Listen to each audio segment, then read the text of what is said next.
성장기 아이들에게 학교 수업만큼이나 중요한 게 바로 급식입니다. 하지만 지난 4월 서울의 한 중학교에서 반찬이 2개뿐인 부실한 급식이 제공돼 논란이 일었습니다. 당시 조리원 구인난 때문이라는 해명이 나왔는데요.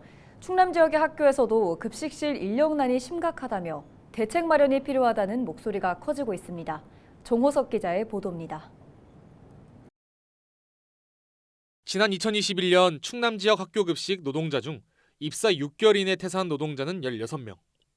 이듬해 126명으로 크게 늘었으며 같은 기간 전체 퇴직자는 205명에서 322명으로 증가했습니다. 노동자들은 인력 부족에 따른 급식실의 높은 노동 강도를 원인으로 지목하고 있습니다. 최근 3년간 충남 학교에서 5일 이상 휴가를 요하는 질병과 특별휴가를 조사한 결과 영양교사와 영양사의 공백 발생 시 해당 기간의 36%를 대체 인력 없이 운영한 것으로 집계됐습니다. 학생들의 학교 급식에도 영향을 줄 수 있다는 걸로 해석이 되거든요. 그런 점에서 우리가 지금 학교 급식 인력난을 단순히 방치해서는 안 된다. 이 대체 인력을 구하고 공백을 메꾸는 게 우선돼야 된다. 이거에 대한 문제 제기를 한 상태입니다. 네. 충남교육청은 내년에 조리실무사를 추가 채용할 계획입니다. 신설학교 개교 등 정원 증감에 맞춰 인력을 보충하고 중도퇴직 등을 고려해 예비 인력까지 충원할 방침입니다. 충남교육청에서는 지역 14개 교육청의 수요를 반영해서 368명의 조리실무사를 채용할 그런 예정에 있습니다. 하지만 우려의 목소리는 여전합니다.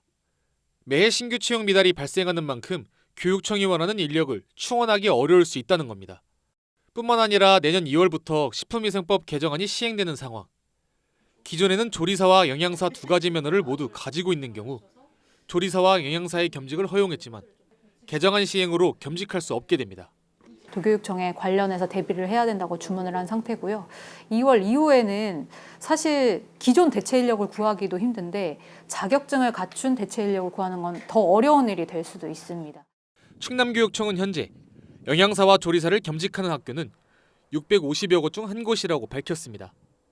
그러면서 식품위생법 개정안의 시행령과 시행규칙이 마련되면 대책을 마련하겠다고 강조했습니다.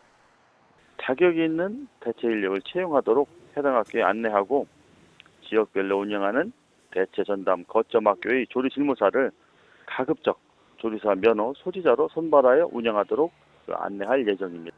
매해 불거지는 학교 급식실 인력난, 학교별 조리 인력 정원 확대 등 업무 강도 개선을 위한 대책 마련이 시급해 보입니다.